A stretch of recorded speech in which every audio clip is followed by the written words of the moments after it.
Russell John Maud was born September 4, 1979. On May 5, 1982, he was busy playing in the sandbox of his family's residence in Wheatfield, New York. Around 12:20 p.m., his mother went inside to repair one of his toys. She came back less than 5 minutes later, and there was no sign of Russell. The gate in the fence was closed, and it was locked from the outside. The fence was 4 feet high, but there was one part that was lower than the rest. Russell climbed over that part just the day before, so it is possible that he climbed over again. An unidentified white male and female are wanted for questioning regarding Russell's disappearance. The couple was spotted in the area of the Russell family's home at the same time he vanished. No one saw the couple interact with Russell, and is not known if they are connected to his case, but investigators would like to question them as possible witnesses if nothing more. The female had dark brown curly hair and was in her early to mid-20s in 1982. The male had light brown hair and a mustache. He was in his late 20s to early 30s in 1982. The couple was seen riding in a white 1965 or older Corvette with a black convertible. Others believe that Russell wasn't abducted. They believe it is more likely that he fell into the Niagara Falls, which runs about 100 yards from his home. In 2005, a man from Texas came forward, believing he might be Russell. DNA tests were done, and his DNA did not match. Jean Spangler was born September 2, 1923.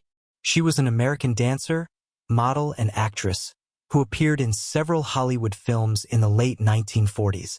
In 1942, she married Dexter Banner, and in 1944 they had a daughter, Christine.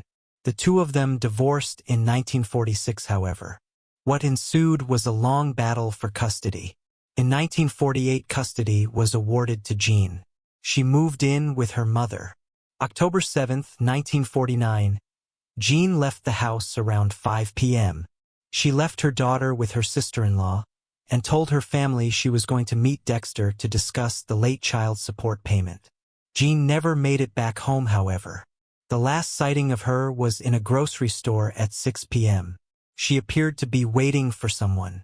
The main suspect was Jean's ex-husband Dexter. He claimed, however, he hasn't seen her in weeks, and his story checked out. 2 days after she went missing, a purse was found in Griffith Park, about 5.5 miles from her home. The straps on one side were torn loose. This indicated someone ripped it off her arm. Inside the purse was a note which read, "Kirk can't wait any longer, going to see Dr. Scott. He will work best his way while Mother is away." No one knew who Kirk is or Dr. Scott. It is believed that she was romantically involved to Kirk, and Dr. Scott might have been a doctor. I could have helped her with an abortion, since some of her friends told police that she was 3 months pregnant. There have been a few reported sightings of her, but nothing I could ever be confirmed. Mark Himabeo was an 11-year-old boy living in Talhaven, New Jersey. His nickname was Curious George. Mark had red hair, blue eyes, and freckles.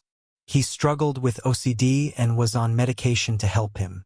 He also had frequent tantrums and angry outbursts. On November 25th, Mark's mother let him go outside to watch how firefighters were putting out a fire about a quarter mile from their house. She left her house for a quick 5-minute errand. She was delayed, however, and only got back to her house 40 minutes later. Mark was still not back, but she assumed he was playing with some neighborhood kids. Only at 5 p.m. that day, when he still hadn't returned, he was reported missing. Around 9 p.m. that night, Mark's left shoe was found at Sunday Beach, and his footprints were found nearby, talking with an unknown girl about 9 years old. It is quite strange for such a small community not to identify the girl. Mark was also seen later with 2 men. One of them was between 30 to 35 years old, with dark red hair and a ponytail. That was the last known sighting of Mark, and to this day he still hasn't been found. Michael William Negret was born on March 25, 1981. He was an 18-year-old student at the University of California, Los Angeles. Michael was a popular freshman at UCLA on a music scholarship. He lived in Dykstra Hall. On December 10th, he attended a party and was out on his floor with his friends. After that, he went to play video games in another room until 4 a.m. with a friend. After 4 a.m., he went to his room, never to be seen again. At 9 a.m., his roommate woke up and saw there was no sign of Michael, even though clothing, shoes, wallet, keys, and musical instruments were all there. The police could not find any indication that Michael had any enemies, a secret life, depression, drugs, or alcohol issues. The police soon received a lead. They saw a Caucasian man on their floor during the party that none of them knew. They released a sketch of his man and asked him to come forward, but he never did. More than 500 leads were submitted to the police, but unfortunately none of them ever lead anywhere. Michael's parents hired 2 private investigators and offered a $100,000 reward for information leading to Michael's whereabouts. Brittany Drexel was born in Rochester, New York in 1991. She aspired to be a nurse or a model. In April of 2009, she asked her mother if she, along with her boyfriend and a few other friends, could go to Myrtle Beach, California for spring break. Her mother refused, however, since she felt something bad was going to happen. On April 22nd, Brittany left anyways without telling her mother. She and her friends stayed at the Bar Harbor Hotel. 3 days after they arrived in Myrtle Beach at 8 p.m., Brittany left her friends to walk 1.5 miles to another hotel called the Blue Water Resort, where she visited one of her longtime friends. She could be seen on security cameras. At around 8:45 p.m., she left the hotel. At 9:15, her messages suddenly stopped. Her boyfriend tried to call her a few times, but it went straight to voicemail. None of her friends knew where she was. John then called Brittany's mother, and the search started. The police saw the security footage of her Blue Water Resort. They also questioned Peter Brazowitz, who was her friend that she came to visit at the hotel. Her daughter was trafficked, but the police does not believe it is likely. It is still unknown what happened to Brittany Drexel. Ruochen Liao was a 28-year-old California man, originally from China. He worked at a car dealership in Santa Ana and went by the name Tony. Tony met up with 2 men for a deal. He didn't fully trust them after their first meeting. For the second meeting, Tony took his friend with him, for in case something happened. Tony was instructed to go alone for the third meeting, to observe from a distance. On July 16, 2019 was the third meeting. Tony's friends saw him get into a dark-colored minivan, and the driver sped off. When his friend still hasn't heard from him the next day, Tony was reported missing to the police. Tony's family received a ransom note asking for $2 million. The police believe the 2 men had kidnapped Tony, is Guangyao Yang and Pei Chung Xian, but haven't been able to prove it yet. Even if they are involved, it is not known at all where Tony is. The FBI is offering a reward for any information on Tony's whereabouts. Carla Vicentini was born in a small town in Brazil on April 29, 1983. In January 2006, she left Brazil to go to America. She saved all of her money so that she could go stay in the United States for 5 months on a cultural exchange program. Once in New Jersey, Carla studied engineering and worked at a White Castle restaurant. She was unhappy with a small motel room, and she had to share with several other women also in the program. Carla then decided to leave her job and move out of the motel room. She went to live with one of her family's friends and started working at a Mediterranean manor. On February 8, 2006, she went to the Adega Bar and Grill in Newark, New Jersey. She went there to visit a friend who worked there. At around 2 a.m., she left the bar with a man in his 30s. Some witnesses believe his name is Antonio. Carla told her friend that she was going with the man to his car to look at a photo before she left. The man is described as 5 feet 8 inches, 200 pounds, blue eyes, salt and pepper hair, and Caucasian. What happened after she left the bar is not known. It is believed that she did make it back to her home, since her wallet, passport, and jacket was found there. She hasn't been seen since, and this unknown man is a person of interest in her disappearance. A couple of days after Carla went missing, someone called her boss' cell phone and screamed for help. The caller has never been identified, and is not known if the call was related to her case or not.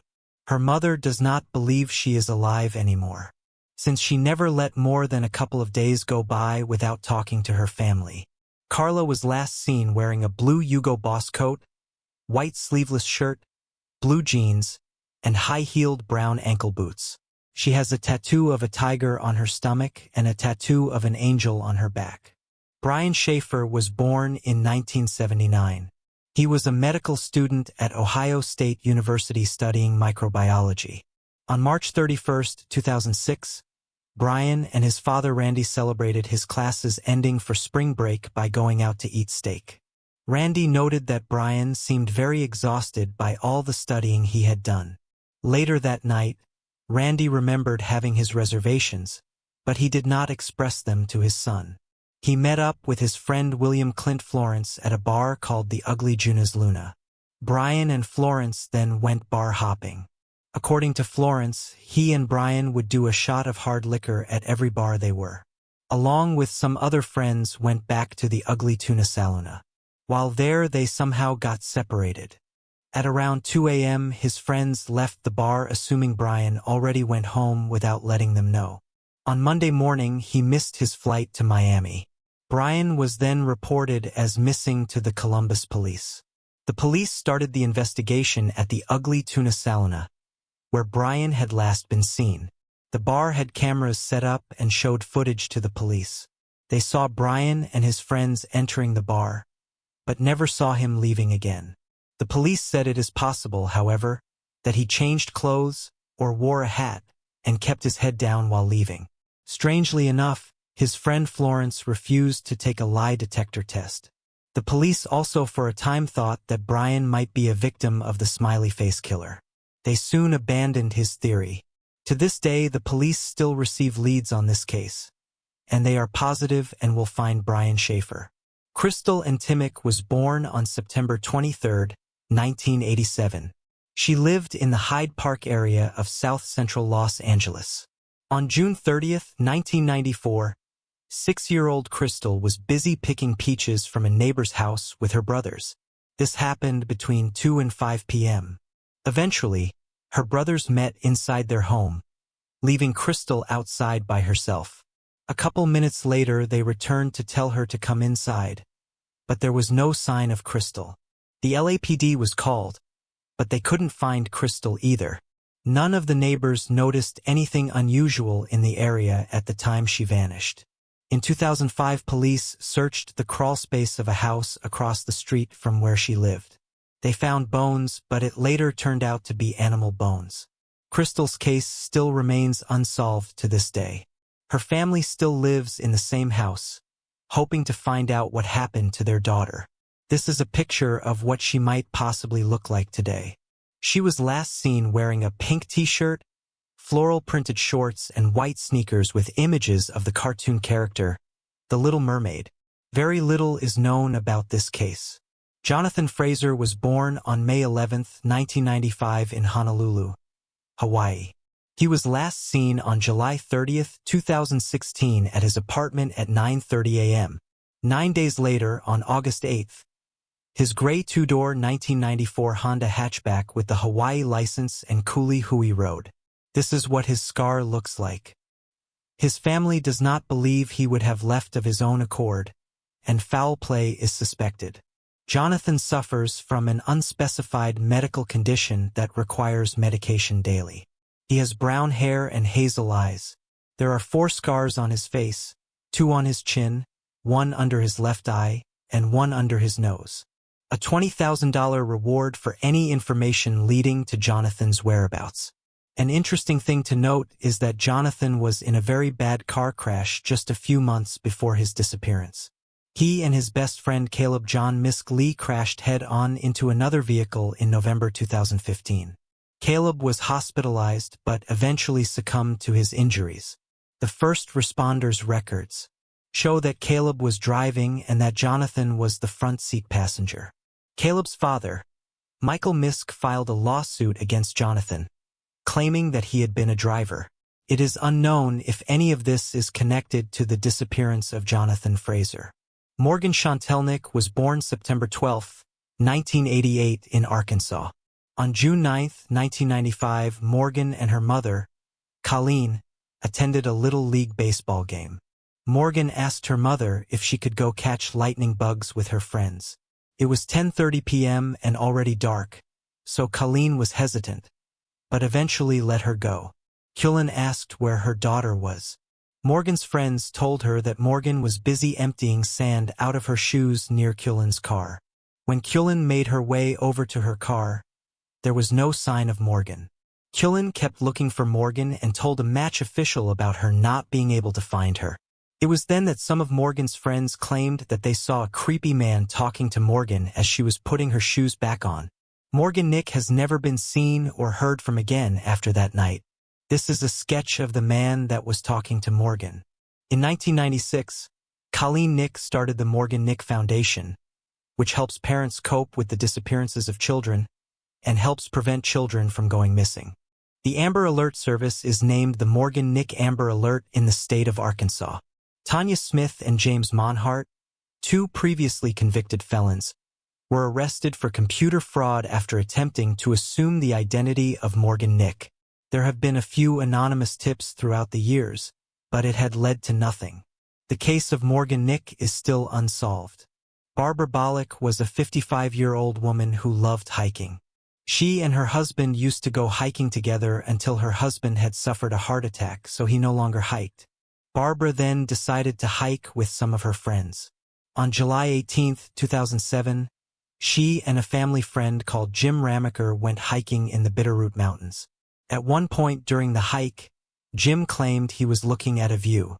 For a few seconds, when he looked back to Barbara, she was nowhere to be seen. Jim says she was around 20 to 30 feet behind him. He also claims that Barbara and himself spoke to two young men earlier on their hiking trip, but those two men have never come forward. One of them is dark-skinned with dark hair, and the other had a medium complexion and reddish hair. This is what a dark-haired male possibly looks like. They may have been driving a light-colored, older model Chevrolet SUV with Montana license plates. The two men seemed to be in their early 20s, and they were accompanied by a black mixed-breed dog with white markings. The police want to speak to these two men, not because they are suspects, but because they may have valuable information. Obviously, Jim was the main suspect. If it was him, he surely could have come up with a better story than Barbara just disappearing into thin air. She could have fallen and Jim simply didn't hear it. But wouldn't she have been found by now? Some say Barbara left on her own accord, but that is unlikely. If she wanted to run away, why bring someone along in the first place? Far more likely is that someone might have taken her. Perhaps those two young men that never came forward. 12-year-old Garrett Bardsley and his father, Kevin Bardsley, was on a wilderness trip with Garrett's Boy Scout troop at the Winto Mountains in Summit County, Utah. On the morning of August 20, 2004, the two of them got up early to go fishing. Garrett got too close to the lake, and his shoes and socks got soaked. Garrett decided to walk back to their tent to change his shoes. Kevin kept his eyes on his son and reminded him which directions to take. After 20 minutes, Kevin got worried because his son hadn't returned. When he went to check up on him, Garrett was nowhere to be seen. The only evidence that was ever found was an ankle sock about half a mile from the spot where he disappeared. Garrett's mother claims it is her son's sock, but one of the people that searched for Garrett claimed it was his own. The local police believes that he got lost and passed away due to exposure. Kevin Bardsley has stated that he will never give up hope of finding his son. The area where Garrett has appeared has very rough terrain. The day he vanished, the temperature was near freezing and it rained and hailed. Garrett has light brown hair and nasal eyes. He has a small gap between his two upper front teeth. He was last seen wearing a mask, a black hooded Quicksilver pullover, sweatpants, a white t-shirt, ankle socks, and white Converse sneakers.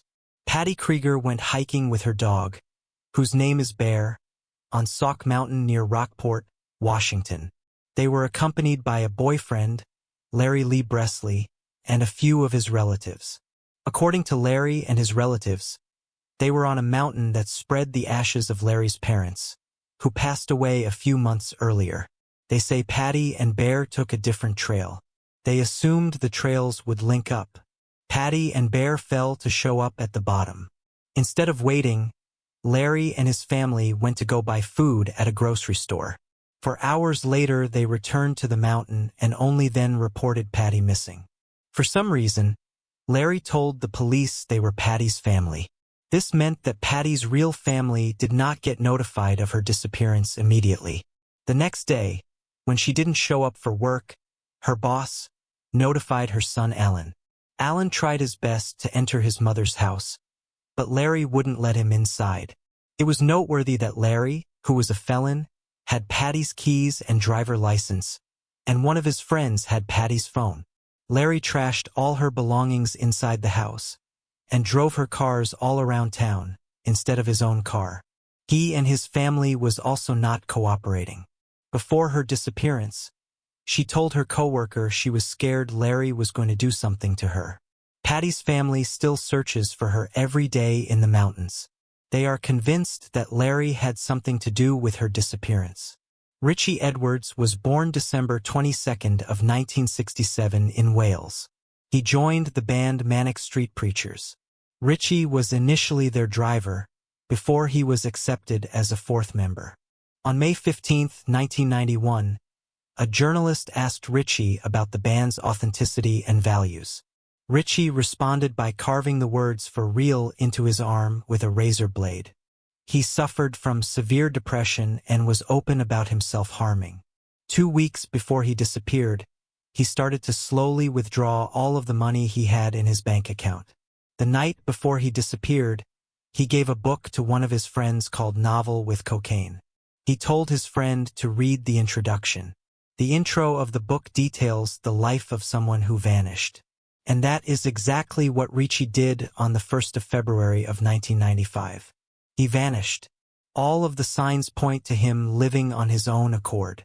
But it's not impossible how he could have decided to end his own life. Jean Johnson was a 70-year-old widow from New Mexico. Her husband had passed away 8 years earlier in 2011. She still had her daughter, Heidi Johnson. On Sunday, May 26, 2019, Jean sent Heidi a picture of the dog she was watching for one of her friends. On Monday evening, Heidi tried calling Jean, but she didn't pick up. She tried again on Tuesday, but had the same result, which worried her since the two of them usually talked at least 3 times a day. Turns out she had reason for worry. The friend for who Jean had been dog-sitting for called Heidi and told her that Jean did not drop off the dog on Monday like they arranged. Heidi went to her mother's house. The front door was slightly open. The dog was still inside and had a few accidents, indicating he hasn't been let out for quite some time. Jean was nowhere to be seen. Her only possession that was missing was her pistol. Heidi told police that Jean would only have had it with her if there was a mountain lion too close to her home or if someone scared her.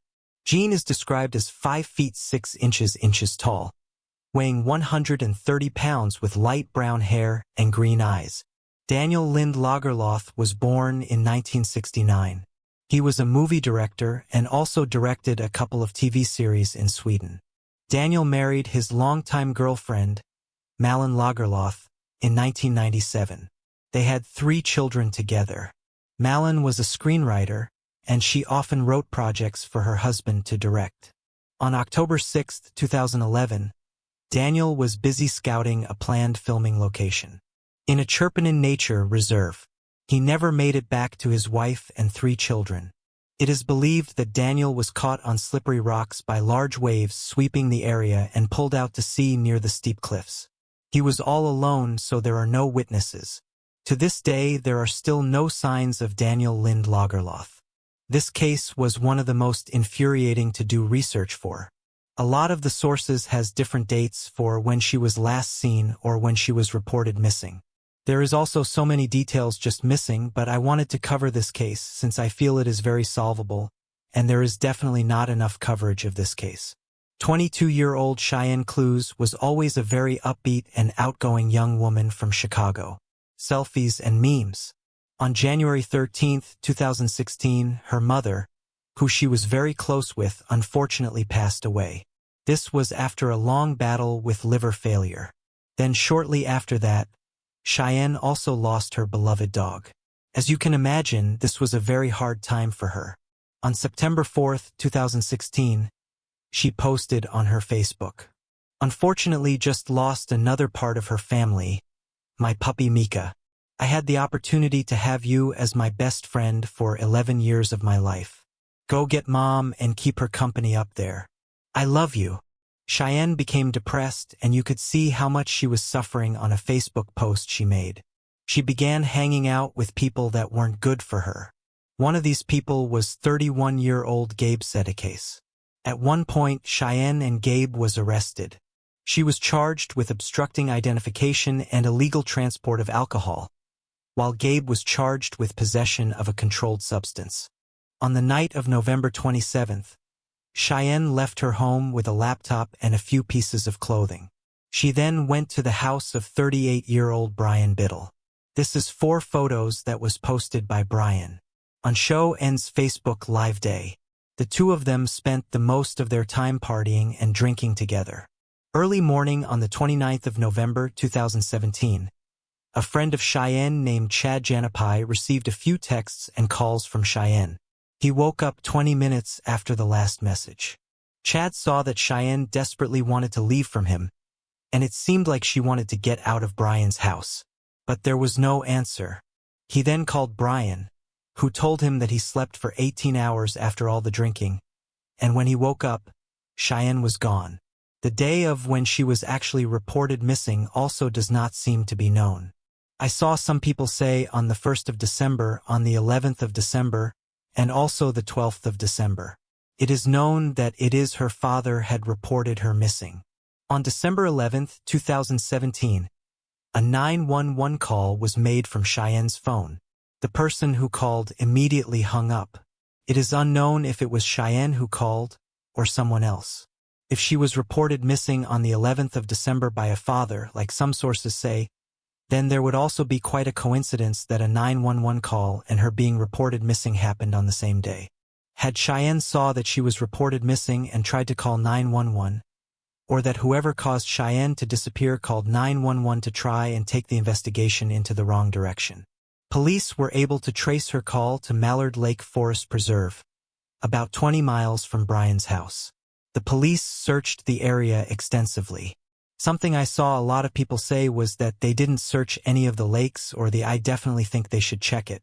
They found a couple of items, but nothing that could be linked to Cheyenne's disappearance at all. The police has stated that Brian Biddle is not a suspect and he has been cooperating with them. He let them search his phone, his home, his computer, and other personal devices. I can definitely see why people think Brian might be involved. He is a known drug addict, and after Cheyenne disappeared, he was arrested for having a firearm and narcotics. He's also the last person to have seen her. A lot of people think that her friend Chad might be involved in her disappearance. It seems like he was friend-zoned and cared more for Cheyenne than she did for him. In his interview with Crime Watch Daily, he made it clear how he disliked the fact that Cheyenne was with other men like Brian and Gabe. It should also be noted that on the day the 911 call was made from Cheyenne's phone, Chad put up this post on his Facebook account. Could also just be a coincidence, as it was on the same day. Also on his Facebook, you'll see that pretty much all of his posts are about Cheyenne, even before she disappeared. He would always call Cheyenne babe or baby girl, which sounds to me at least like something a boyfriend would say, not just a friend. Could of course also be someone other than Brian or Chad. If she really wanted to get away from Brian's house and Chad wasn't responding, she surely must have tried to reach someone else. She doesn't have a car or any money, so she must have gotten to the nature preserve with someone else most likely. Of course, because she was depressed from losing her mother and her dog, it is not impossible that she took her own life or ran away. I feel like this case can definitely still be solved. I'm also curious to hear what you guys think about this case, and what do you think happened to her? She had brown hair, brown eyes, a tattoo on her pinky finger, multiple tattoos on her right arm, including an Indian head on her upper arm at her shoulder, and a tattoo of a skull, a pink rose, and a word in script lettering on the inside of her forearm. Jennifer Lynn Markham was born June 15, 1977. She attended Lanthier High School in Springfield, Illinois. She enjoyed shopping, dancing, and sports. Jennifer worked as a dancer at a strip club in Colorado. She also had experience working in the fast food industry. Jennifer was last seen on February 17, 2003 at the Denver airport. If she ever took the flight out of the airport, her 1999 Saturn car was found in the parking lot. Police believes that her disappearance might have something to do with her boyfriend, Stephen Innes. At the time, Stephen was incarcerated in a federal detention center. Stephen was awaiting trial on charges of running a distribution ring for the drug ecstasy. Jennifer was an important witness in the case. Her parents describe her as a devoted parent. I would never willingly leave her child abandoned. She has brown hair, blue eyes, her height is 5 feet 6 inches, and she weighed about 115 pounds. Angela Mae Meeker was born on the 9th of July, 1965. On July 7, 1979, she went to the Tacoma Mall in Tacoma, Washington to buy a birthday card for a friend. This was 2 days before her own 14th birthday. That night she was seen at a party, but never returned home and hasn't been seen since. Hazel eyes and a dark mole on the left side of her mouth. Her mom thought that Angela had ran away since she had a history of leaving home and also skipping school. She did not report Angela missing for 24 hours. The police also figured that Angela had ran away. It wasn't until 2 years after Angela went missing that she was formally listed as a You Heard That Right, 2 years. Her mother now believes she hitchhiked on the day of her disappearance and may have been attacked by whomever picked her up. Her case remains unsolved. This is a picture of what she might possibly look like today. She would be 54 years old. Mike McLean was a 29-year-old resident of Manchester, New Hampshire. On the night of April 21, 2019, he went to the Tropical Lounge nightclub in Nashua, New Hampshire with his friends. A female friend of Mike and another woman got into an altercation outside the club in the early morning hours. The police was even called. Mike was not a part of the initial altercation, but he did get involved to break it up. Thereafter, Michael had separated from his friends. This was around 1:45 a.m. For the next 45 minutes, his friends looked for him before going home. Sometime between 1:45 a.m. and 2 a.m., Michael called his boss saying that he was being followed and there were more than one. His boss tried to call him back, but he never answered. During this time, there were few strange messages from his phone to his friends. It is unclear if he typed any of it, however.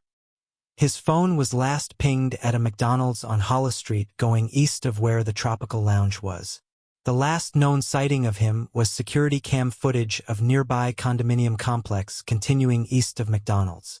There has been no activity on his social media or his credit cards. His mother was quoted as saying, "When you're a mom, your child is your whole world. And right now, my world is falling apart. But I gotta keep on for my daughter. And for Mike. I'm holding on to my faith." Eileen Beth Michaeloff was born on the 12th of March, 1975. She lived in Dublin, California.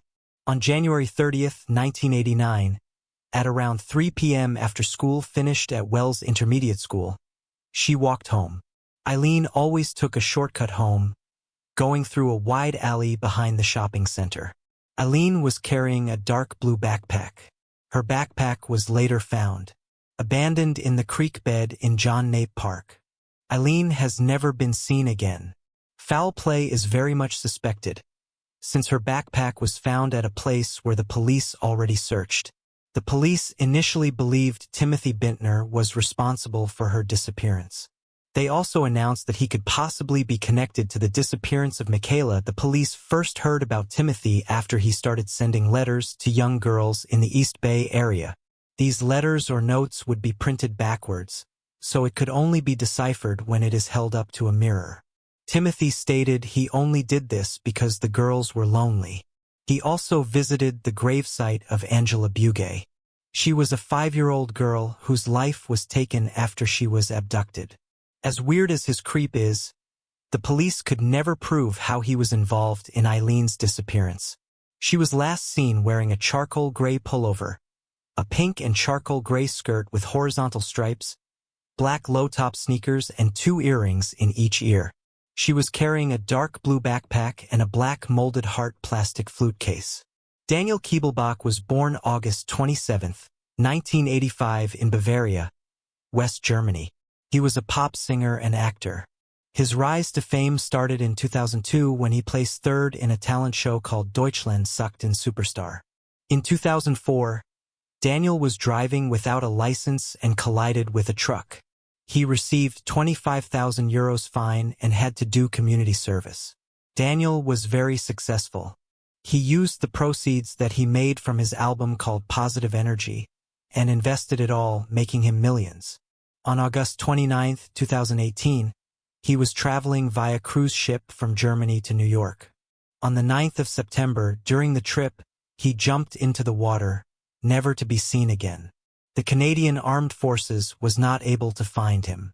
Daniel's ex-boyfriend told police, and Daniel told him he wanted to run away and start a new life. Since it happened so recently, the police still have high hopes of finding Daniel. Jim Gray was born on January 12, 1944 in San Francisco, California. He worked as a software designer at companies such as IBM and Microsoft. Jim was also an experienced sailor and owned a 40-foot sailboat. On January 28, 2007, he went out for the day on his sailboat to scatter his mother's ashes.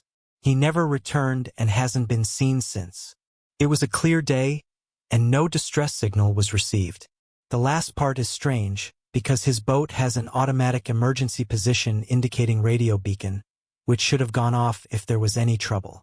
They searched for him using planes, helicopters, and boats. There was even an underwater search that was done with sophisticated technology. Unfortunately, to this day, the whereabouts of Jim Gray is still not known. The University of California, Berkeley and Gray's family hosted a tribute on May 31, 2008. Microsoft's worldwide Telescope software is dedicated to Gray. In 2008, Microsoft opened a research center in Madison, Wisconsin named after Jim Gray. Michaela Joy Garrick was born on January 24, 1979. She lived in Hayward, California with her parents Rod and Sharon. On the morning of November 19, 1988, Michaela and her friend Katrina lived home at 10 a.m. They then rode their scooters to the Rainbow Market. The two of them wanted to get some food and sodas. When they left the store, they walked home and completely forgot about the scooters. Eventually, they remembered and walked back to the store. They got there but noticed one of the scooters was missing. Michaela then saw it was lying in the parking lot near a parked car. As she bent over to pick it up, an unknown man picked her up and put her in his car. The only witness was Katrina, and she ran inside the store to get help. But it was too late. 9-year-old Michaela was gone. The search for Michaela was really extensive. In the first year, the police received over 5,000 leads, and it was 42 missing person flyers printed. Despite all the leads and effort being put in to find her, Michaela's whereabouts is still unknown. Her case was the first missing child case to feature on America's Most Wanted in 1988. Michaela's case was also featured on Unsolved Mysteries in the same year. The discovery of J.C. Lee Dugard in 2009 brought hope to Michaela's parents that she would be found alive. Her mother Sharon maintains an active blog that is dedicated to Michaela and a search to find her.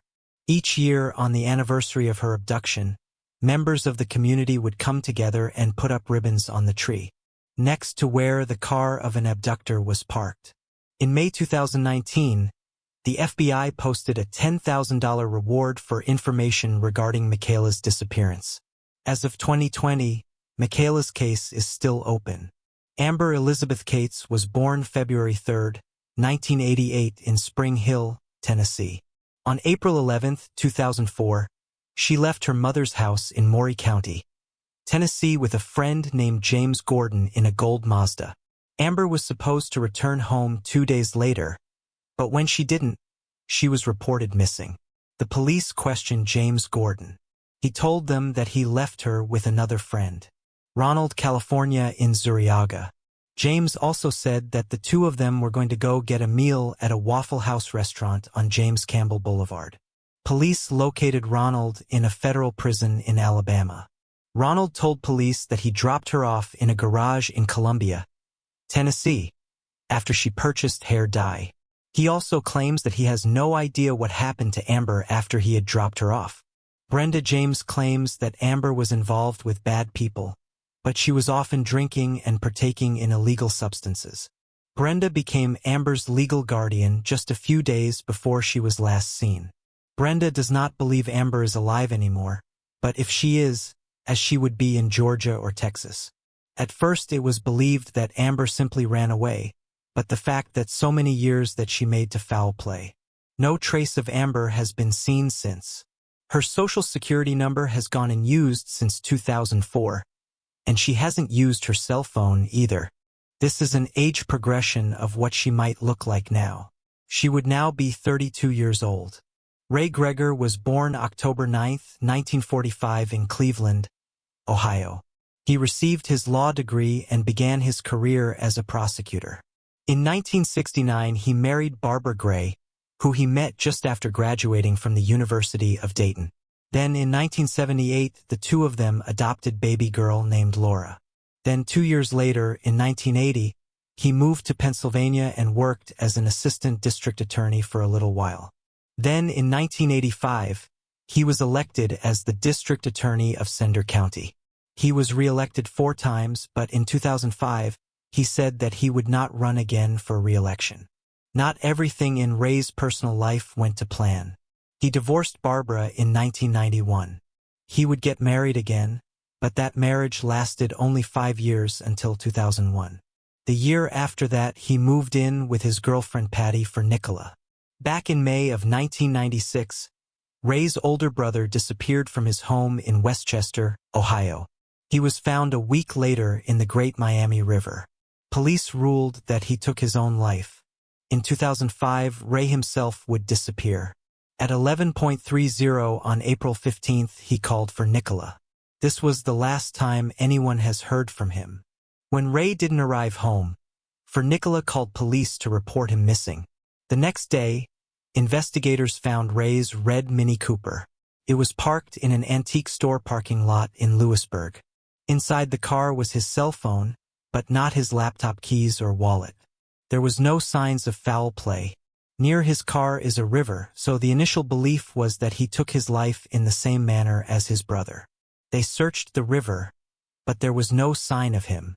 The police then took sniffer dogs to his car. What they found made them believe instead that Ray got into someone else's car. 2.5 months after he disappeared, the Sherman found Ray's laptop. The laptop's hard drive was missing, but that too was found several days later. The police also searched Ray's house, where former Nicola was still living, for any possible leads. On the home computer, they found some interesting searches, such as how to wreck a hard drive, how to fry a hard drive, and what are damages to a notebook computer. The police now believes that it is most likely that he took his own life, but they are looking into other possibilities, such as foul play. With Ray's line of work, he made a lot of enemies. It is also possible that Ray wanted to start a new life. There has actually been quite a few sightings of him. The most notable one was when a bartender and an off-duty policeman saw who they believed to be Ray while he was watching a baseball game in Wolk's Bar. There are a lot of interesting possibilities as to what could have happened to him, and many believe that he will be found. Teresa Lynn Gibson was born on the August 17, 1960 in Knoxville, Tennessee.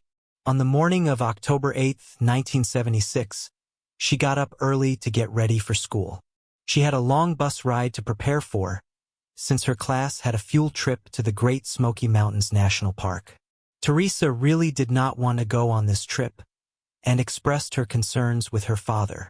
She was happy to see it was raining outside. When she woke up and was confident that her trip would be canceled. To her dismay, she learned that her trip was still going ahead when she arrived at Bearden High School. She was definitely not dressed for hiking. She even had a diamond and sapphire ring that cost her $600. At around 12:30 a.m., the school buses arrived at a parking lot near Forney Reach Trail. This trail was 1.8 miles long and led to a place called Andresbald. When the students got to Andresbald, they all had to return back to the parking lot. Several students saw Teresa make it to Andresbald, and she was last seen about 3/4 of a mile from the parking lot. What is strange about her disappearing is that there were lots of students behind her and in front of her. Her disappearance was noted 30 minutes after she was last seen. A teacher and we went back through the trail while all the other students had to wait in the bus. But I couldn't find Teresa. The teacher, Wayne Gundlup, then called the National Park Service and filed a report. He also stayed behind while everyone else headed back to Knoxville, Tennessee. That evening, 19 volunteers gathered to search for Teresa. By then, the weather was very bad. The initial search was greatly hampered by the rain and fog. School officials had to inform Mr. and Mrs. Gibson about Teresa's disappearance. The Gibsons then went to the Smoky Mountains themselves to help search. Despite searching and a lot of media coverage, no one was able to find Teresa. 5 years after she disappeared, her father was interviewed, and he expressed his gratitude towards everyone that has helped in trying to find her. He also said that he was disappointed in the school, but that it did not have better policies in place to protect the students. It is now over 4 decades since she disappeared and no one has seen her. Some of her classmates believe that she ran away, but it can't be proven. There is also no sign of any foul play. 18-year-old Mona Blade lived in Hamilton, New Zealand in 1975. She worked as a shop assistant. Mona lived with her sister Lillian, Lillian's husband Tom, and her niece Angela. In New Zealand, Queen Elizabeth II is quite a big deal, and they celebrate her birthday each year. Mona wanted to visit her parents, who lived in Hastings, for the celebration, and she decided to hitchhike. Early morning on the 31st of May, 1975, she started hitchhiking. Mona was seen by a truck driver as she got into an orange Datsun, similar to this one, in an area called Taupo. The truck driver would later see the car again, on an isolated road, but didn't see Mona still in the car. The driver of the car was described as middle-aged, bald, fat, and possibly wearing glasses. Her parents didn't know she was coming, since it was a surprise visit. That meant her family was only informed that she was missing 3 days after she was last seen. She was supposed to start a new job, and when she didn't come in, her family was alerted, and they called the police. A massive search for her was launched. Not a lot of people go missing in New Zealand, so this was massive news. With fair complexion, honey brown hair, and blue eyes. Hundreds of leads came in immediately, placing her in many different places. The lead that was mainly followed up at first was that of the truck driver that saw her climb into the Datsun. The area around where the car was seen on the isolated road was searched by dogs, the police, volunteers, and helicopters. A $10,000 reward was issued for any information. The police even checked every similar Datsun in New Zealand. By December, there was no sign of Mona or the man she was last seen with, so the investigation was scaled down. Something that hampered the initial investigation was the pictures the family supplied of Mona. In the pictures, she was younger with longer hair. When she disappeared, she had much shorter hair. Each time the police spoke to the truck driver, he would change some details of his story, thus caused the police to believe he was being influenced by what he heard and read about the case. This meant that the initial investigation looking for suspects in the Datsun might have been a complete waste of time. A year after she disappeared, Mona's father Peter Blade spoke about a hard time his family is going through. They received lots of letters saying bad things about them and Mona. There was even a woman who claimed Mona was taken by a wicked scientist who wanted her brain cells. There were a couple of confirmed suspects, such as a man that rented a Datsun, like the one she was seen in, possibly bought a trucker if he was being truthful. The man rented a Datsun on the day she disappeared, and 2 weeks later he ended his own life and the life of a student. It also became known to the police that Mona had connections with gangs, and maybe a gang member could be involved with her disappearance. In 2004, the police believe they finally solved her disappearance. They came across a shallow grave that had a piece of concrete with the name Mona Blades on it. He turned out the previous owner of the property, inscribed the name on the concrete, and dug the grave as a joke in 1998. In 2005, Mona's brother Tony Blades told the Daily Post his family had not talked to the media during the previous 30 years about their feelings because it was too hard on them, especially their mother, who was thin in her 80s, and her father had passed away not knowing his daughter's whereabouts. In 2018, her case was featured on a show called Cold Case. The detectives they used re-examined the original files, hoping to find new leads. They determined that the initial investigation was too heavily focused on the man and a Datsun. They also said that if the family provided pictures instead where Mona had short hair, it might have made a difference. The most notable thing they concluded was that the war gang members had traveled on that road as they went to a gathering in Wellington the weekend she went missing.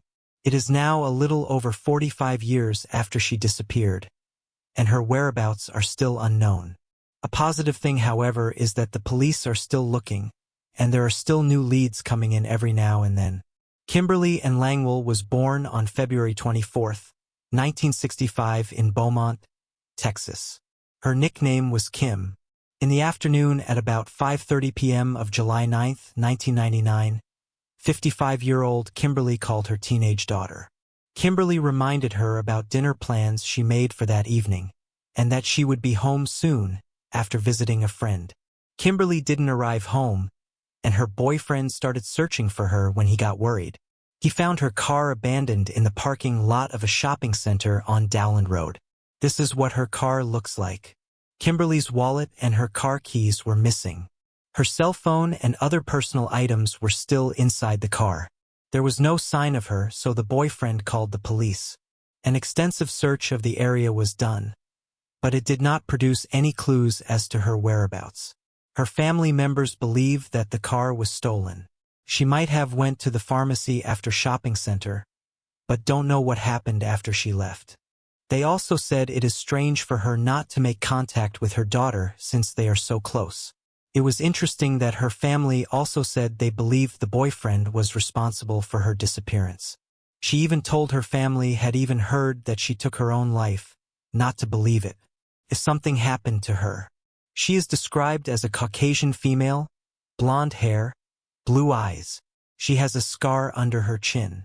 She has a reddish-purple birthmark on her middle to lower portion of her back, and her ears are pierced. Sabrina Paige Eisenberg was born on June 27, 1997 in Valrico, Florida. When Sabrina was 5 months old, on November 24th, her mother Marlene Eisenberg woke up at 6 a.m. and went to her kitchen. She found it rather surprising that the laundry room door was open. When Marlene went into the laundry room, she saw that the garage door was also open. She then went to check on Sabrina. Marlene discovered that Sabrina was missing from a crib. The news of this shocked the community, and the police knew they had to find the kidnapper quickly. The police learned that the Eisenbergs left a garage door open overnight. An unidentified shoe print and a blonde hair was found in Sabrina's room. Despite this, the police focused all their attention on Sabrina's parents. Marlene and Steve Eisenberg denied any involvement, however. They claimed that they believed someone who couldn't have a baby of their own snuck into the house and took Sabrina. They also made a public appeal for whoever it was to come forward and bring Sabrina home safely. The police didn't buy it and took several items from the home for analysis. A video was taken of the Eisenbergs smiling brightly as they left the home just the day after Sabrina went missing.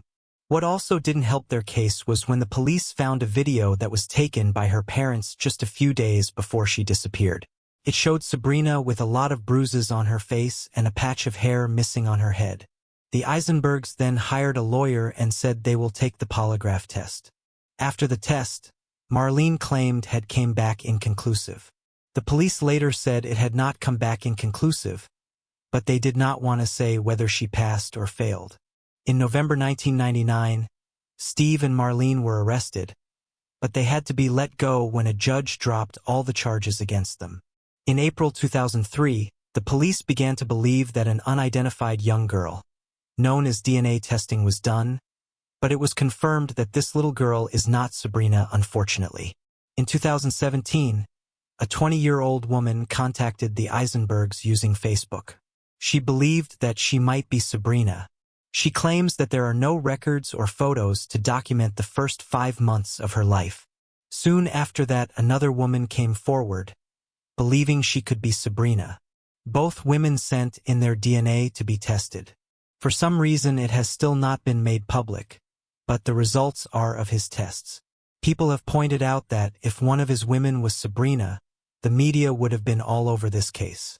Michael Wayne Dunahee was born on the 12th day of March in 1986 in Victoria, British Columbia, Canada. On the 24th of March 1991, 4-year-old Michael and his family went to Blanchard High School for his mom, Crystal's, flag football practice. Michael was wearing a blue hooded jacket, a Teenage Mutant Ninja Turtles t-shirt, rugby pants, and blue sneakers that day. A family arrived at the school. Once there, Michael asked his mom if he could go to the playground. The playground was near the football field where the practice was going to take place. Crystal had a bad feeling and felt that something wasn't quite right. Yet, she allowed him to go to the playground. She told him to stay there until his dad came. A little while later, Michael's father, Bruce, went to the playground, but there was no son of Michael. Immediately, panic started to set in. The police was called and 50 people started searching for Michael. The investigation into Michael's disappearance became one of the largest investigations in Canadian history.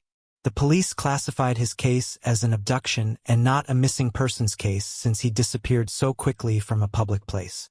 All other detectives from the Victoria Police Department were called in to solve his case. The police received hundreds of tips from around the country every single day, and they had to follow up on. A witness told police that she saw a man in his 40s or 50s with a brown van near the playground. A month after Michael disappeared, the police staged a recreation of Michael's disappearance at Blanchard Elementary, using a brown van. The hope was that this would jog someone's memory. Police were unable to produce new leads. Despite all of the effort being put in to find young Michael, no one had any clue where he was. The case went hold. It would remain that way for 15 years. Then, in 2006, a police heard about a young man who had physically resembled Michael, who had been living in British Columbia since 1991. DNA tests were done, but it was confirmed that this man was not Michael. In 2009, police in Milwaukee, Wisconsin, found a missing person poster of Michael at the home of 62-year-old Vernon Seitz. Despite Wisconsin being in the U.S., it is really close to Canada where Michael disappeared. Vernon Seitz have confessed to taking children's lives before. The police couldn't question him because he passed away apparently from natural causes. In 2011, just before the 20th anniversary of Michael's disappearance, the police were notified of a man living in Chase, British Columbia, who looked like Michael. Unfortunately, after DNA testing was done, it was confirmed that this man is also not Michael. His case remains open, with the police still committed to continuing the investigation. Both the police and Michael's family remain hopeful and believe that one day a double come-in eye will provide them with an answer about his whereabouts. We are now close to him being missing for 30 years, and to this day, tips continue to come in from the public, especially around the anniversary of his disappearance each year. Martin Duncan Allen was born on the 19th day of October 1964 in Ellington, London, England. Martin's mom worked as a secretary at Tufnell Park Primary School. When Martin was 12 years old, his father got a job as a chauffeur for the Australian High Commissioner. This meant the family moved to a cottage in Kensington, London. This also meant other neighbors included Margaret Thatcher and the De Beers family.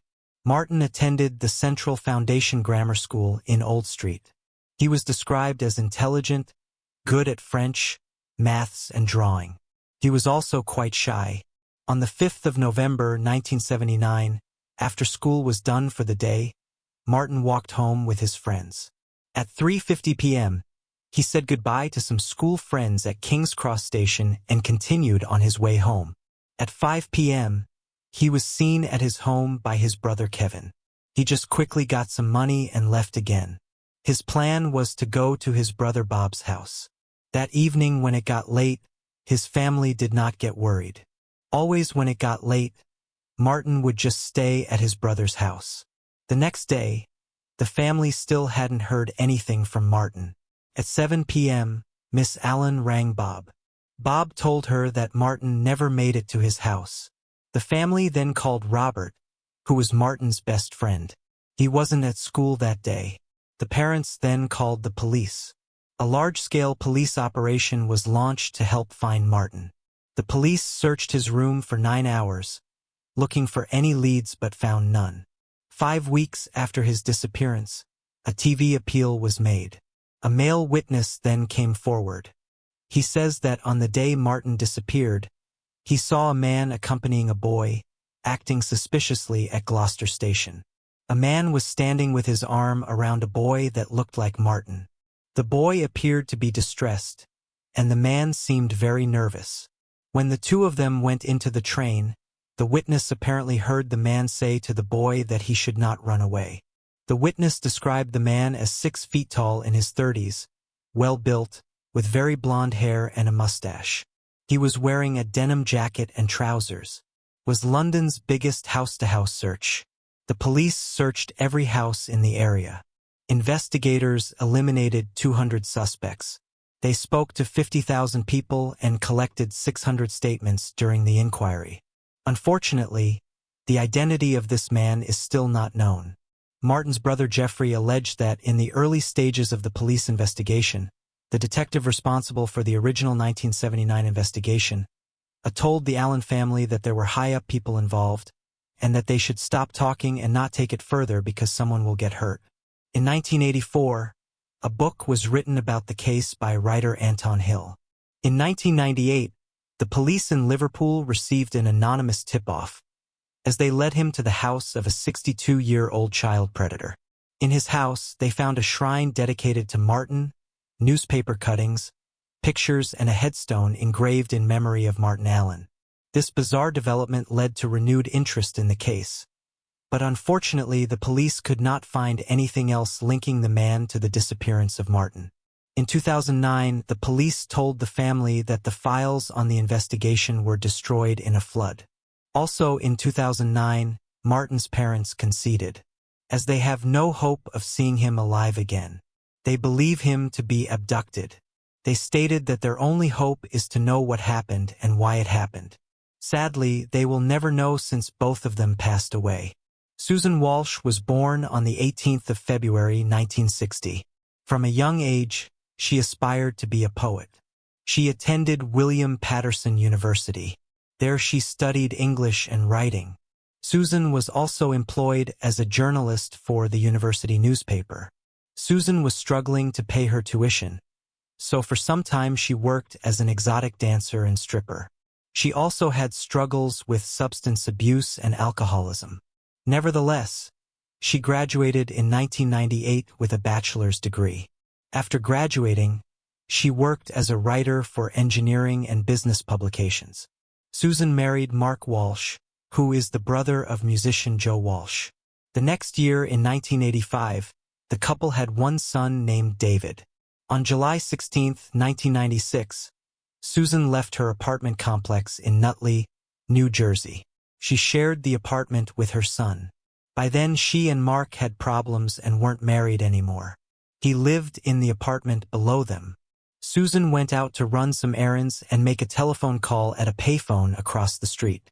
She left her son in the care of his father.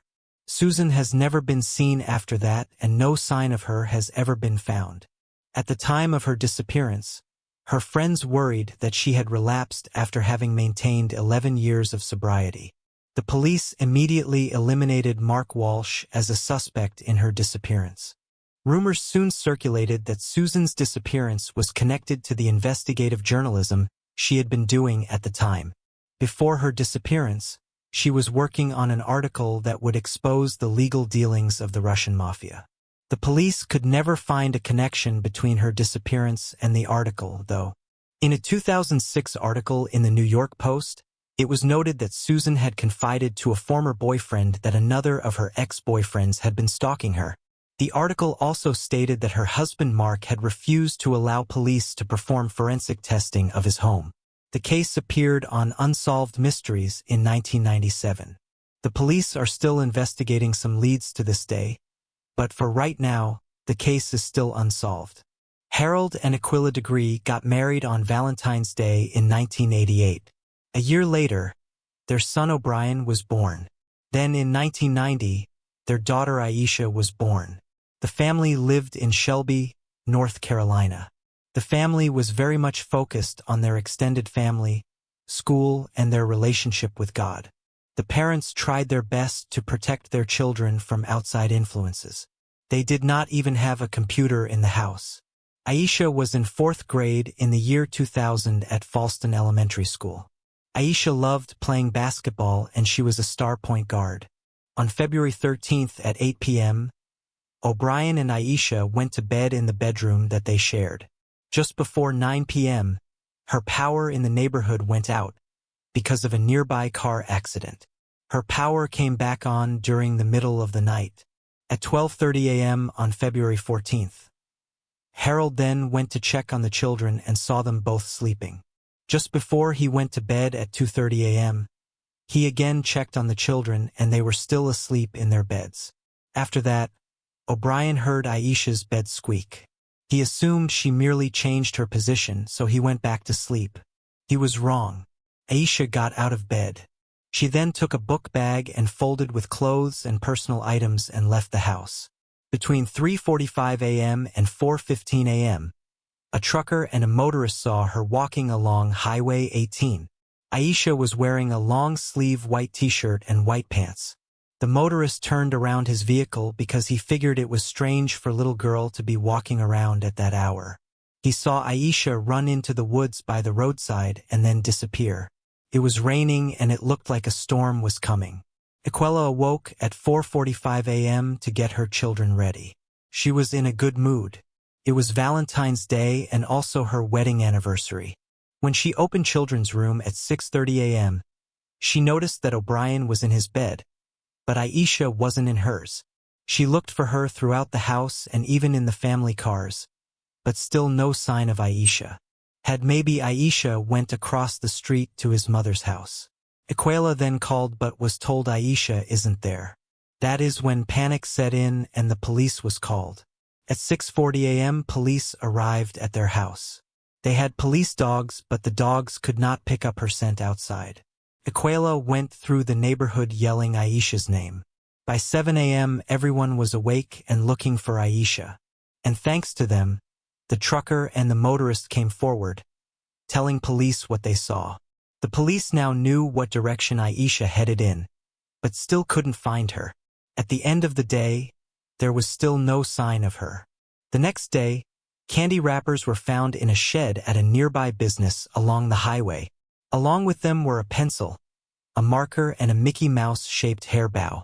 It was confirmed that these items belonged to Aisha. Also that day, Iqbala found that Aisha's favorite clothing was missing from her room. That is how they knew that Aisha must have packed clothes and some personal items into her book bag. After a week, the search for Aisha was called off. 9,000 man-hours was invested into searching for her. The police also followed up on every single lead. Missing person posters were put up in the entire area. The belief was that Aisha ran away, especially since she packed the things herself. On the other hand, it is not typical for a 9-year-old to run away though. There was also no reason for her to run away. She did not have a dysfunctional family, and she did well in school.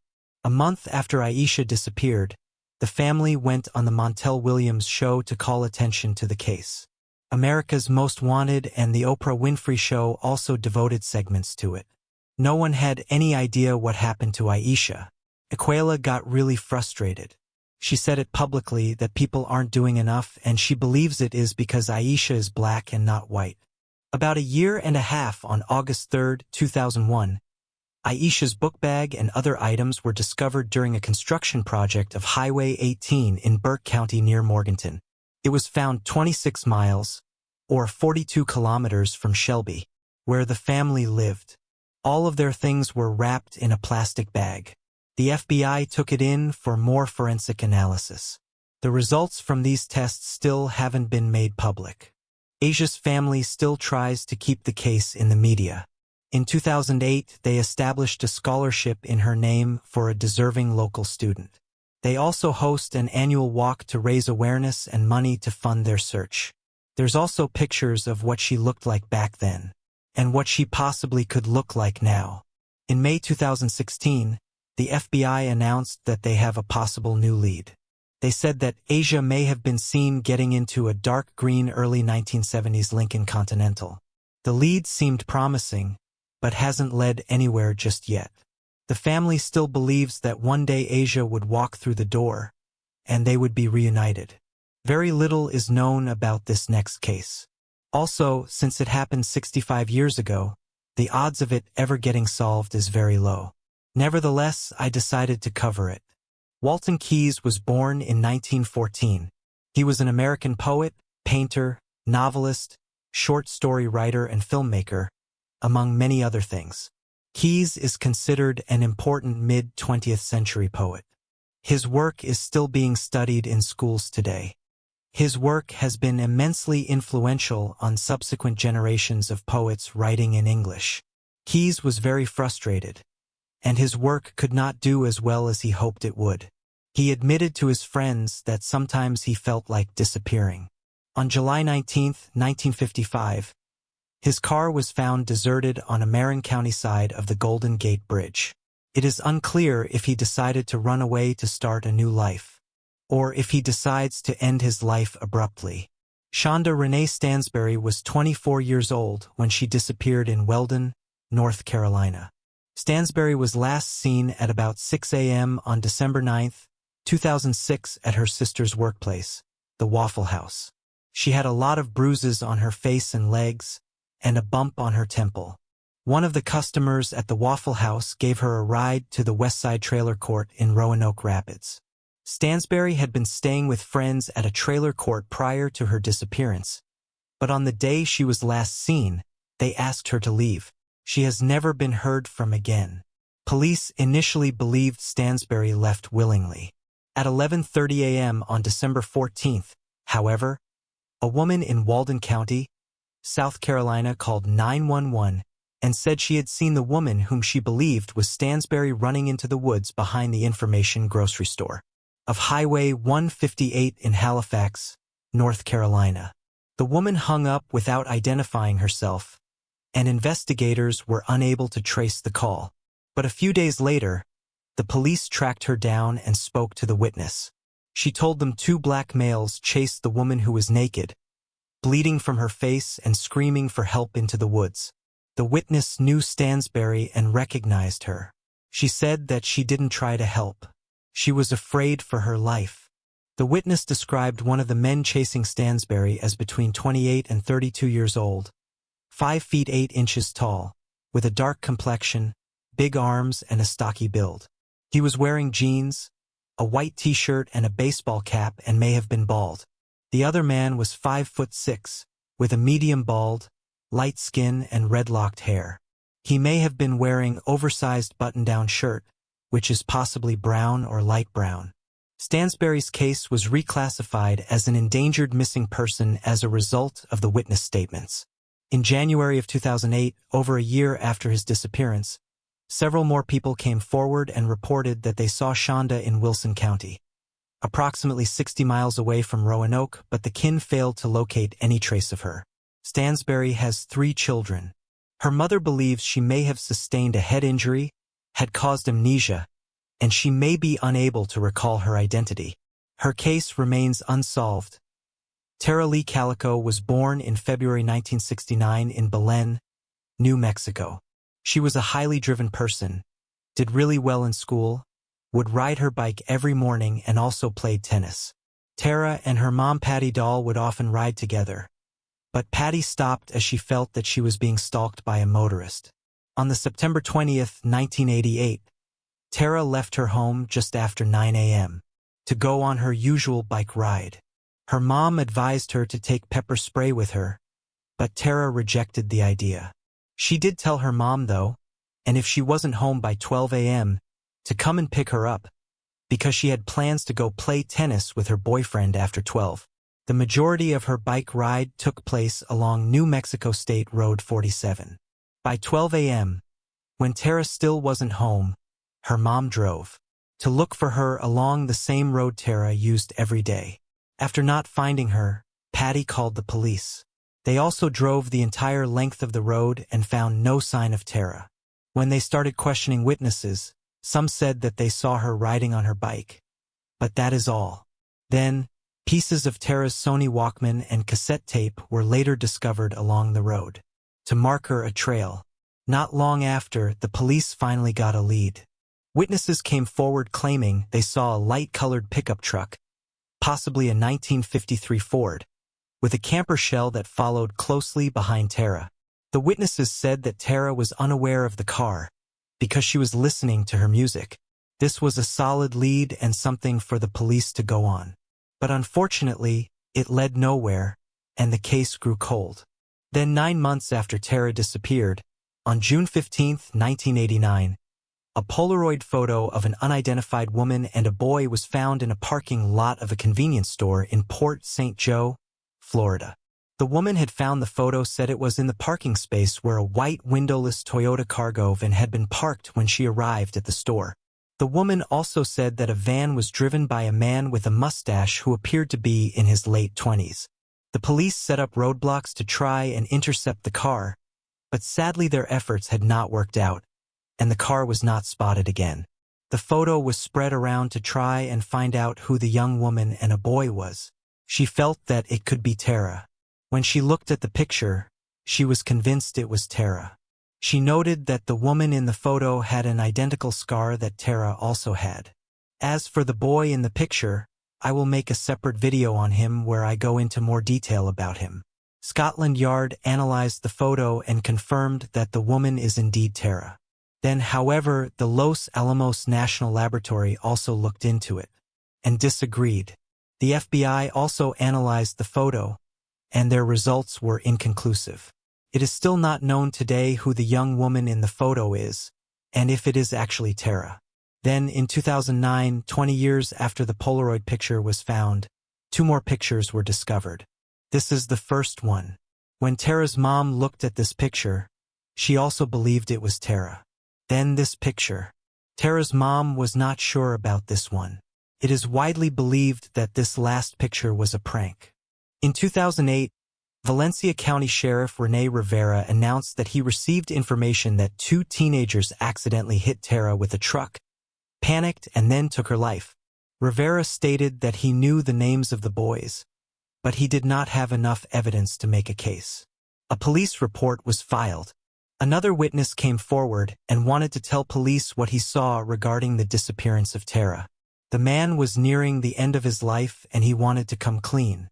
He claimed that back in 1988 he was friends with 2 troublemakers. One day when they were playing in a basement, his 2 friends talked about how they ended the life of Tara. The 2 of them said that they accidentally hit Tara with a truck. But she then told them she will make sure they end up in jail. They panicked, so they took her life and hid her behind a bush. When people started searching for her, they moved her to the basement. This matched what Sheriff Rene Rivera had said a few years earlier, just with more details. Later that year, another man came forward, saying that one of the teenagers also confessed to him. One of the 2 teenagers was identified to be Lawrence Romero Jr., the son of another sheriff, Lawrence Romero Sr. You'd think with the confession this case would be easy to get solved now. But sadly the case is closed and it is not being investigated. Many believe Sheriff Rene Rivera is covering for the other sheriff, Lawrence Romero, and his son who might have been involved. Lawrence Romero Jr. passed away and can't be questioned. This case is pretty frustrating considering it can be solved if it will just be looked into. Patty and her husband passed away without knowing what happened to their daughter. She stayed in the same house for 15 years after Tara disappeared, hoping one day she would return. Tricia Bernadette Meehan was born November 1, 1951, in Pittsburgh, Pennsylvania. She attended college in Oklahoma City, Oklahoma. There, she studied early childhood development so that she could be prepared for a career in daycare. It did not last long, however, and she decided to do something else. In 1985, she relocated to Bozeman, Montana. There she worked on a ranch because she loved animals. Patricia also did some odd jobs so that she could support herself. On April 19, 1989, Patricia spoke to her father over the phone and told him that she was under a lot of stress and that she really wanted to come home. The next evening at 8:15 p.m., a woman by the name of Peggy Bueller and her father were traveling west on Montana Highway 200, near Circle, Montana. They witnessed a vehicle driving east on the wrong side of the road. Peggy managed to swerve, avoiding a head-on collision. The vehicle did crash into the car behind Peggy, though. The car that was just crashed into was driven by an off-duty police dispatcher, Carol Hates. Carol was luckily unharmed. She watched a blonde woman emerge from the other car that crashed into her. The blonde woman then walked up to her and stared at her as though she was looking right through her. The woman did not say anything. She then climbed over the fence and stood motionless, just observing the scene. It was almost like she was a spectator, not like it had happened to her. Peggy then watched the woman walk away into an empty field before vanishing. Peggy then drove to town to reach a phone while her father stayed with Carol. The police soon arrived and the blonde woman was nowhere to be seen. Thanks to her car, she could be identified, though. Within 30 minutes, she was identified as Patricia Meehan. The police tried to find her. About a mile from the crash, they found a trail of tennis shoe tracks. Investigators followed the trail until about 3 a.m., until the tracks suddenly stopped. They then decided to inform Patricia's family. Her family then immediately came to Montana to help search. The family distributed over 2,000 missing persons flyers in the area. Local volunteers also started to search using horses and ATVs. Patricia's family even employed a helicopter search. Unfortunately, this was all to no avail. The police tried to determine why Patricia was in the area in the first place. The site of the accident was about 400 miles from where she lived. Investigators believed that Patricia had to have hitchhiked out of the area after the accident. If she stayed on foot, they would have hounded her. Patricia's mother told police that she was struggling with depression, and it was believed early on in the investigation that Patricia also suffered from amnesia because of the crash. There have been over 5,000 reported sightings of Patricia since she disappeared. I'll only mention a few. That's most credible. 2 weeks after Patricia disappeared, a police officer in Luverne, Minnesota, claimed to have seen her at a Hardee's restaurant. The police officer questioned her. She refused to give her name. Initially, she claimed to be from Colorado, and then later from Israel. The next day, 2 more sightings of Patricia were reported. One was a waitress from Sioux Falls, South Dakota, who saw Patricia sit in a truck stop diner. Interestingly enough, on the same day, another waitress saw Patricia in Muddo, South Dakota. This waitress claimed that Patricia was in the company of a man who appeared to be in his 30s. Despite all of the sightings and the efforts being put in to find her by her family, the police and local volunteers, no one has any idea where Patricia Meehan is. Kieran Richard Horman was born September 9, 2002 in Portland, Oregon to parents Desiree and Kane. Just before Kieran was born, Desiree and Kane got divorced, however, and Kane married a woman by the name Terry Moulton. On June 4, 2010, 7-year-old Kieran was taken to school by Terry. She stayed with him while he attended a science fair. His picture right here was taken at that science fair. At 8:45 a.m., Terry left the school. He saw Karen walking down the hall to his first class. However, Karen never made it to his first class, and he was marked absent for that day. After 3 p.m., Terry, Kane and their daughter Kiera waited at a bus stop to pick up Karen. The bus driver then informed them that Karen never boarded the bus.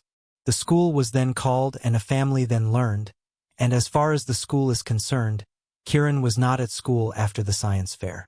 Realizing this, the police was called. What ensued was the largest search in Oregon history. During the search, some very interesting information came out. It turned out that Terry possibly offered to pay the landscaper a lot of money to take out Kane. It is not 100% known. This has happened, however, especially since the DA told the landscaper he will be deported if he does not testify against Terry. Either way, Kane divorced her and got a restraining order against her. Terry also failed 2 polygraph tests when she was asked about Kieran's disappearance. In May 2020, a book titled Boy Missing: The Search for Kieran Horman was released. A Karen's bus driver, along with a classmate and 2 of the classmates' family members, saw Terry walk off Karen through the parking lot after the science fair. It was also announced that police are looking for an unknown man that was seen in Terry's truck on the day Karen disappeared. As you can imagine, Terry is the main suspect, but there's not enough evidence yet. She still claims that she had nothing to do with his disappearance, and even went on Dr. Foale in 2016 to proclaim her innocence. To this day, it is not known what happened to little Karen, but hopefully we'll find out soon.